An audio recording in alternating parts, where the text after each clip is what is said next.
सादर प्रणाम। मैं नीरजा चौधरी। आज के इस सेशन में जो हम बात करने वाले हैं, सेशन में हम बात करेंगे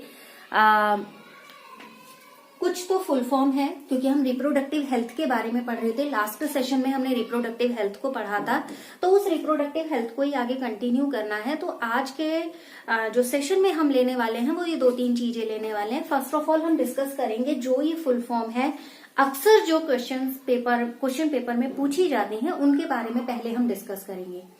उसके बाद हम क्या बात करेंगे, हम बात करेंगे जनसंख्या विस्फोट क्या है, जनसंख्या विस्फोट से क्या परेशानियां उत्पन्न होती हैं, मीन्स क्या समस्याएं उत्पन्न होती हैं और किस तरीके से इस विस्फोटक स्थिति को नियंत्रित किया जा सकता है।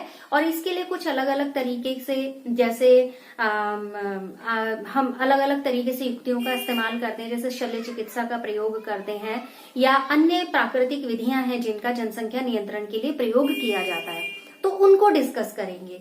पहले हम बात कर लेते हैं जो ये फुल फॉर्म है उनको, क्योंकि जब जैसे जैसे टॉपिक कंटिन्यू होता जाएगा ये फुल फॉर्म सामने आती जाएंगी, तो ताकि एक कंसेप्ट बना रहे फुल फॉर्म को लेकर, इसलिए पहले उसको ले रहे हैं।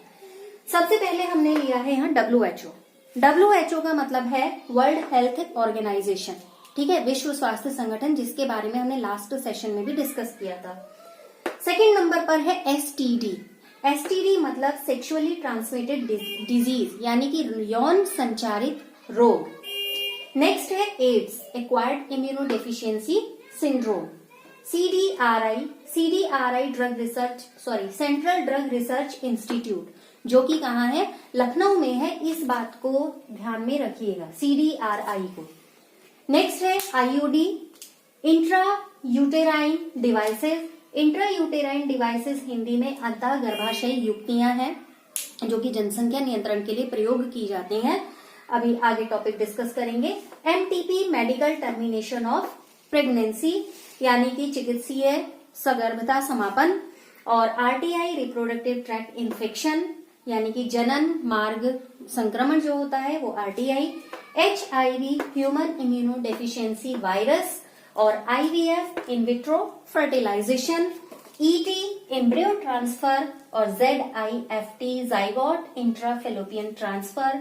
GIFT gamete intrafallopian transfer. AI artificial insemination. और IUI इंट्रा यूटेराइन इंसेमिनेशन। तो ये कुछ इंपॉर्टेंट टर्म्स है जो फुल फॉर्म है, अक्सर पूछी जाती हैं। अब अपने टॉपिक पर आते हैं कि क्या टॉपिक हमें डिस्कस करना है। टॉपिक हमें डिस्कस करना है जनसंख्या विस्फोट। जनसंख्या विस्फोट कौन सी स्थिति हुई? सामान्यतः जनसंख्या विस्फोट को समझने से पहले ये समझ लें कि विस्फोट स्थिति कौन सी होती है। विस्फोटक स्थिति वो होती है जब हमारे नियंत्रण से कोई चीज बाहर निकल जाती है और एक विभत्स रूप में वो सामने आती है, तो वो स्थिति विस्फोटक स्थिति होती है। तो यहाँ जनसंख्या के संदर्भ में बात करें तो हम जानते हैं कि जनसंख्या क्या हो रही है, डे बाय डे बढ़ती चली जा रही है। और ये बढ़ती हुई जनसंख्या एक दिन क्या करेगी, समस्या उत्पन्न करेगी। अब अगर जनसंख्या बढ़ रही है, जैसे 100 ईयर्स के गैप की अगर हम बात करें, तो सपोज हम कौन से ईयर से मेंशन कर लेते हैं, 1900 से और 2000 के बीच का एक एग्जांपल ले लेते हैं कि जनसंख्या कितनी रही थी। जब 1900 की बात करें तो उस समय जनसंख्या लगभग थी हमारी 200 मिलियन, यानी कि लगभग कितनी जनसंख्या थी, 2 अरब जनसंख्या थी। और 100 सालों में ये जनसंख्या बढ़ गई, यानी कि सिर्फ 100 ईयर्स, आफ्टर 100 ईयर काउंट कर रहे हैं, तो ये जनसंख्या बढ़ गई और ये जनसंख्या हो गई 6 अरब। ठीक है, मतलब 1900 में इतनी थी और 2000 में कितनी हो गई, इतनी हो गई। दूसरी चीज, अगर ये इतना स्क्वायर एरिया है, इस चीज को ऐसे समझिए आप, मान लीजिए ये इतना एरिया है, इस एरिया में यहां माना कितने लोग रह रहे थे, 9 लोग रह रहे थे। उदाहरण ले लेते हैं, यहां मान लिया 2 लोग रह रहे थे, चलिए ऐसे ही लेते हैं। कितने लोग रह रहे थे, 2 लोग रह रहे थे, ठीक है, 2 लोगों ने यहाँ पर निवास किया। लेकिन 100 सालों में इतने ही एरिया में 4 और लोग बढ़ गए, तो क्षेत्र क्या हुआ, कम होता चला गया। ठीक, तो ऐसे से आप समझ सकते हैं जब जनसंख्या बढ़ती है तो उससे कौन कौन सी समस्याएं उत्पन्न होती हैं। सबसे पहली समस्या उत्पन्न होती है, उससे अगर हम निकाल लें तो सबसे पहली समस्या उत्पन्न होती है आवास की। जितने बड़े एरिया में यहाँ पर 2 लोग रह रहे थे, 100 सालों के बाद उतने बड़े एरिया में क्या हुआ, वो एरिया 4 और भागों में बट गया और यहाँ पर कितने लोग रहने लगे, 6 लोग रहने लगे। अगले 100 सालों की बात करें तो मान लीजिए ये 6 लोग और बढ़ जाते हैं, तो ये एरिया लगातार क्या होता चला जाएगा, छोटा होता चला जाएगा। तो लोगों के लिए यानी कि रहने की जगह की कमी होती चली जाएगी। तो पहली कमी किस चीज की आती है, आवास की। दूसरे नंबर पर कमी किसकी आएगी, खाद्यान्न की। ठीक है, सपोज 1 kg राइस है, चावल है, 1 किलो चावल कितने लोगों ने खाया, उदाहरण मान लेते हैं 1 किलो चावल खाया 4 लोगों ने। ठीक है, 1 किलो, मोटा मोटा उदाहरण मान रहे हैं, ठीक है, समझने के लिए। तो हर व्यक्ति को कितना मिला, 250 ग्राम, इतना ही तो मिला। हर व्यक्ति को कितना मिला, 250 ग्राम मिला। 4 व्यक्तियों को इतना इतना मिला। अब देखिए क्या होता है, ये तो खा रहे थे, सॉरी 250, ये तो खा रहे थे 1 किलो चावल 4 लोग, लेकिन जनसंख्या बढ़ गई, 4 और लोग आ जाते हैं। जब ये 4 और लोग आ जाते हैं, यही 1 kg राइस अब कितने लोगों में बट गया, 8 लोगों में बट गया। ठीक है, यही कितने में बट गया, 8 लोगों में बट गया। कहा, तो ये इतना खा रहे थे, अब इतने और एक्सटेंड हो गए, तो 1 किलो अब कितने में बट गया, और में बट गया। तो सबको कितना हुआ, आधा आधा मिला। कितना मिला, 125 ग्राम मिला, तभी तो ये आधा आधा इनमें बट गया, सबको 125 ग्राम मिला। तो इससे समझ सकते हैं कि खाद्यान्न की क्या हो जाएगी, कमी हो जाएगी। अगली बात यहाँ पर करें कि काम करने वाले जो लोग हैं, वो काम करने वाले लोगों को एक सीमित संख्या है कि हम कितने लोगों को काम पर रख सकते हैं। मान लीजिए बेरोजगारी, इसको क्या देंगे, टर्म देंगे, क्या देंगे, बेरोजगारी। मान लीजिए 100 सीट है, ठीक है, 100 सीट पे एक रिक्रूटमेंट होना है, 100 सीट्स हैं, लेकिन चूंकि जनसंख्या बढ़ चुकी है 6 अरब, माना ये यही वाली स्थिति लेते हैं 2000 वाली। मान लीजिए एक सीट पे पहले कितने लोग अप्लाई कर रहे थे, 10 लोग अप्लाई कर रहे थे, सॉरी 100 सीट पे कितने लोग अप्लाई कर रहे थे, मान लीजिए कितने लोग अप्लाई कर रहे थे, 10,000 लोग अप्लाई कर रहे थे, या उसे 1000 कर लीजिए। अब कितने बचे, 100 लोग तो रिक्रूट हो गए, कितने बचे यहाँ पर, 9,900 बच गए। 100 को तो रिक्रूटमेंट मिल गया, 100 तो भर्ती हो गए, लेकिन 100 लोग बचे रह गए, तो सॉरी 9,900 लोग बचे रह गए, क्योंकि बाकी सीट फिल हो गई। अब ये 9,900 लोग क्या रहे, बेरोजगारी तो रहे। अगर हम किसी नौकरी में भर्ती से लेते हैं उदाहरण, तो हालांकि बेरोजगारी एक ऐसा टर्म है जो अलग अलग तरीके का होता है, कोई व्यक्ति हमेशा बेरोजगार नहीं रहता है, वो एक अलग विषय है कि कितने प्रकार की बेरोजगारी होती है। फिलहाल अपने टॉपिक से कनेक्टेड करने हैं कि जो बेरोजगारी है, वो बेरोजगारी क्या होगी, जब लोग बढ़ जाएंगे, अप्लाई करने वाले लोग ज्यादा हो जाएंगे, या काम करने वाले लोगों की अधिकता हो जाएगी और काम कम हो जाएगा, तो इससे क्या होगा, बेरोजगारी में बढ़ोतरी होगी, लोगों को रोजगार नहीं मिलेगा। साथ ही साथ जितनी सुविधाएं हैं, जैसे सरकारी सुविधाओं की बात मैं करूं, तो उन सुविधाओं में भी कटौती होगी, यानी कि सुविधाएं कम होंगी। ठीक है, सुविधाओं में कटौती होगी, साथ ही साथ बीमारियां आएंगी। आजकल के दौर से अगर कंपेयर करें, पूरा विश्व कोरोना से संक्रमित है, पूरा विश्व को कोरोना ने अपने चंगुल में ले रखा है। तो ये क्या हो रहा है, अगर जैसे आजकल सोशल डिस्टेंसिंग को कहा जा रहा है कि उसे फॉलो कीजिए, या कुछ और रूल रेगुलेशन है उनको फॉलो करने के लिए कहा जा रहा है, तो ऐसे ही चीजें हैं कि ये क्या होंगी, बढ़ेंगी। अगर लोग कम होंगे तो आपस में कांटेक्ट, अगर कोरोना के ही संदर्भ में हम बात करें, कांटेक्ट कम होगा तो उसके ट्रांसमिशन का भी चांसेस कम होंगे, तो वो ट्रांसमिट नहीं होगी, मीन्स बीमारियां भी बढ़ेंगी। तो ये बहुत सारी चीजें हैं, जैसे स्वास्थ्य को लेकर सुविधाएं, कोई भी सुविधाएं हो सकती हैं, चाहे हमारी घरेलू आवश्यकताओं से संबंधित सुविधाएं भी हो सकती हैं, और यहाँ पर चिकित्सा सुविधाएं भी हो सकती हैं, सरकारी सुविधाएं भी हो सकती हैं। तो ये कुछ चीजें हैं जो जनसंख्या के साथ साथ बढ़ती चले जाती हैं। अब इन समस्याओं को कंट्रोल करने का एक उपाय है कि जनसंख्या को कंट्रोल किया जाए, यानी कि जनसंख्या विस्फोट को रोका जाए।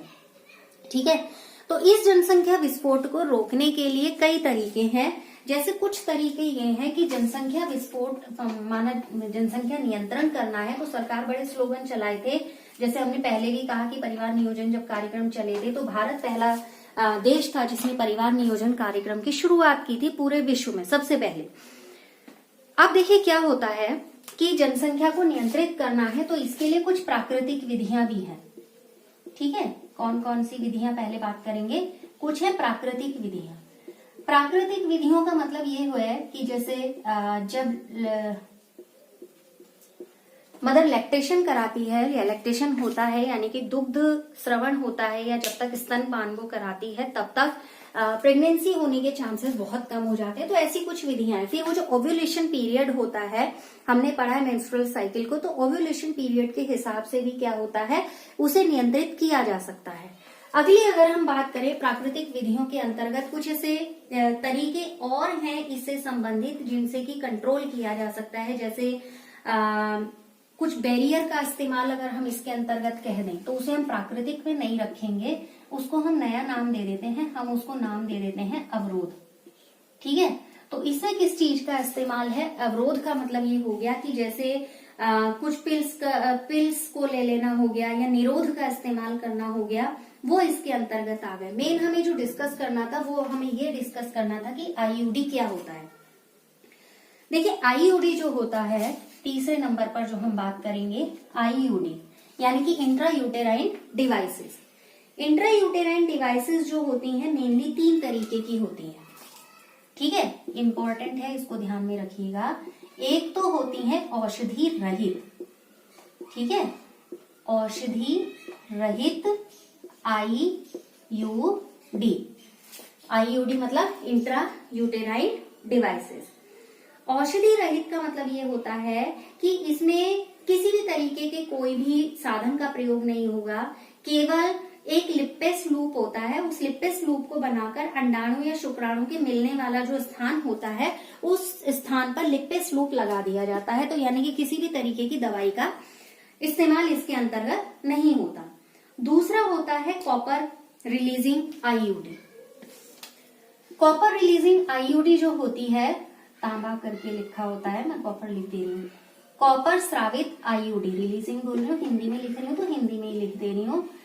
कॉपर रिलीजिंग आईयूडी क्या होता है कि एक तरीके से जो कॉपर का तार होता है, मतलब इसमें क्या होता है कि तांबे पर बेस्ड होती है और टी शेप का एक लूप होता है, यानी कि टी शेप एक लूप होता है और उस लूप से उसे कंट्रोल करने की कोशिश की जाती है। जहां पर क्या होता है, जो कॉपर होता है, हम जानते हैं शुक्राणु गतिशील होते हैं, तो कॉपर शुक्राणुओं की गतिशीलता को कम कर देता है, उनकी गतिशीलता को रोक देता है। ठीक है, तीसरा होता है हार्मोन रिलीजिंग आईयूडी, जो इसमें इंपॉर्टेंट है। तीसरा कौन सा होगा, हार्मोन स्रवित आईयूडी। आईयूडी, हार्मोन स्रवित आईयूडी में क्या होगा कि ऐसे हार्मोन्स पर बेस्ड होता है जो कि ओव्यूलेशन को कंट्रोल करने का काम करता है, यानी कि ओव्यूलेशन की जो प्रोसेस है उसको कंट्रोल करता है और यूट्रस की इंटरनल जो वॉल होती है वहां पर एक तरीके के हार्मोन्स की रिलीजिंग होती है। इसके अलावा जो अलग विधियों के अंतर्गत हम बात करें तो कुछ पिल्स होती हैं, जो गोलियां जिनको हम कहें, गोलियां होती हैं जिन गोलियों के द्वारा भी नियंत्रण किया जाता है। अलग अलग तरीके से गोलियों का प्रभाव होता है, उनके सेवन के तरीके भी अलग अलग तरीके से ही होते हैं। कुछ डेली है, कुछ 6 मंथ है या जो भी है। अब आती है आपकी शल्य विधियां, जो ये है शल्य विधियों से संबंधित प्रश्न पूछा जाता है बहुत ज्यादा। शल्य विधियां, शल्य विधियों के अंतर्गत देखिए दोनों तरीके से शल्य विधि होती है, मेल से भी संबंधित होती है और फीमेल से भी संबंधित होती है। ठीक है, मेल से संबंधित जो शल्य विधि होती है उसको कहा जाता है, देखिए इसमें क्या होता है, जो शुक्र वाहिका होती है उस शुक्र वाहिका को उच्छेद कर दिया जाता है, उस शुक्र वाहिका का उच्छेदन हो जाता है तो उसे बोला जाता है वैसक्टोमी। ठीक है, ये लिखा हुआ आता है वैसोक्टोमी, तो इसी को ध्यान में रखिएगा, वैसोक्टोमी। इसमें क्या होता है, जो शुक्र वाहिका होती है उसको थोड़ा सा सेक्शन काट दिया जाता है। काटने के बाद ऐसा रहता है कि जैसे छोटा सा भाग हमने काटा और काट को उसको क्या कर दिया, निकाल दिया। निकाल भी सकते हैं और उसको क्या कर सकते हैं, टाई अप भी कर सकते हैं, मतलब उसको बांध भी सकते हैं। तो जिससे क्या होते हैं, जो स्पर्म होते हैं वो मेल रिप्रोडक्टिव ऑर्गन तक या मेल रिप्रोडक्टिव ट्रैक तक नहीं पहुंच पाते हैं, यानी कि नर जनन मार्ग तक वो नहीं पहुंच पाते हैं, वो अवरोध हो जाता है। और जिस वजह से वहीं पे क्या हो जाता है, ये जो कटिंग हो जाती है एक अवरोध के तरीके से काम करती है। दूसरे नंबर पर आता है जो फीमेल से रिलेटेड है, वो होता है ट्यूबेक्टोमी। टोमी या टॉमी जो भी आप देखें, ट्यूबेक्टोमी समझ रहे हैं। इसमें क्या होता है, जो महिलाओं से संबंधित है, इसमें नलिका का यानी कि ट्यूब का उच्छेदन कर दिया जाता है। इसमें ऐसा होता है कि जो डिंब वाहिनी होती है, मीन्स जो फेलोपियन ट्यूब होती है, उसको एब्डोमेन वाले भाग से कुछ उसमें कटिंग कर दी जाती है और जो डिंब वाहिनी है उसको छोटा सा काट दिया जाता है, या तो अलग कर दिया जाता है या उसको बांध दिया जाता है, जिससे जो भी एग है या अंडाणु है वो जनन मार्ग तक नहीं पहुंच पाता। और जब जनन मार्ग तक वो नहीं पहुंच पाएगा तो आगे की प्रक्रिया जो संलयन और ये सब हमने जो पढ़ी है वो नहीं हो पाएंगी। तो ये दो विधियां हैं जिसमें वैसोक्टोमी और ट्यूबेक्टोमी है। सामान्य भाषा में इसको नसबंदी कहा जाता है। दोनों ही प्रक्रिया अगर मेल फीमेल से आप संबंधित देखें तो इसमें भी क्या किया गया है, बांध दिया गया है या उसको काट दिया गया है, मीन्स अवरोध करना था। यहाँ भी था, जो डिंब वाहिनी है उसको बांध दिया गया है, काट दिया गया है, जिससे कि जो जनन मार्ग तक अंडाणु के पहुंचने की प्रक्रिया है वो जनन मार्ग तक अंडाणु वहां पर ना पहुंच पाए। तो ये कुछ ऐसी चीजें हैं। दूसरी चीज क्या होता है कि जब कुछ विधियों का यूज किया जाता है तो उसके कहीं ना कहीं कुछ ना कुछ साइड इफेक्ट आते हैं। जैसे कई बार वोमिटिंग होना या किसी तरीके का क्या कहें हम उसको, सिकनेस को फील करना, पेट में दर्द होना, इस तरीके की कुछ समस्याएं इनके साइड इफेक्ट के तौर पर होती हैं। हालांकि जो हमारा औषधि विज्ञान है या इस क्षेत्र में लगे हुए जो भी रिसर्चर हैं ऐसी दवाएं बनाने का प्रयास कर रहे हैं, और हालांकि बहुत सी ऐसी दवाएं हैं भी जिनके कोई साइड इफेक्ट ना हो या जिनके साइड इफेक्ट कम से कम हो।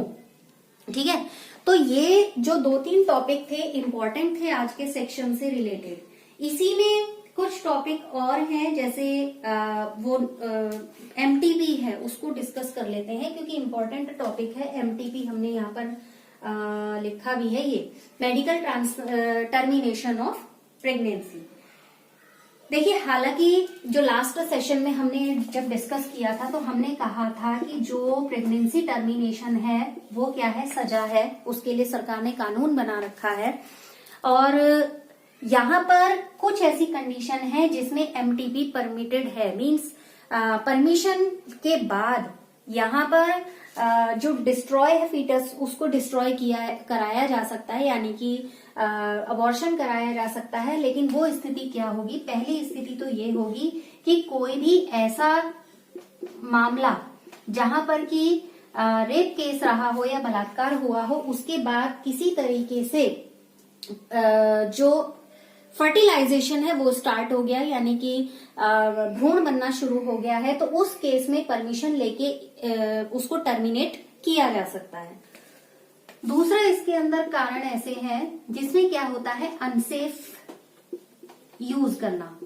ठीक है, अनसेफ डिवाइस की वजह से भी क्या होता है, कई बार यहाँ पर जो निषेचन की प्रक्रिया है वो शुरू हो जाती है। उस निषेचन की प्रक्रिया की वजह से जब वो फीटस बनना शुरू हो जाता है तो उस फीटस को डिस्ट्रॉय करने के लिए परमिशन लेनी है।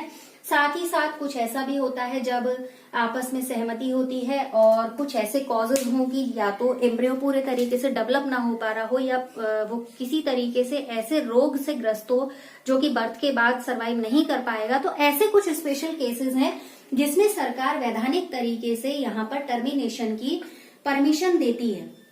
तो ये है एमटीपी से रिलेटेड। हालांकि सगर्भता समापन की जो प्रक्रिया है, जनरली क्या होता है, स्टार्टिंग 3 मंथ उसके लिए इजी होते हैं, और उसके स्टार्टिंग 3 मंथ्स के बाद की जो प्रक्रिया होती है उसमें ये चांसेस रहते हैं कि जो मदर है वो सरवाइव नहीं कर पाएगी।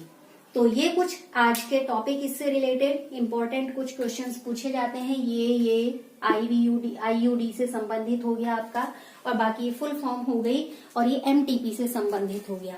तो फिलहाल आज के सेशन में इतनी ही बात करेंगे, नेक्स्ट सेशन में इसे कंटिन्यू करेंगे। धन्यवाद।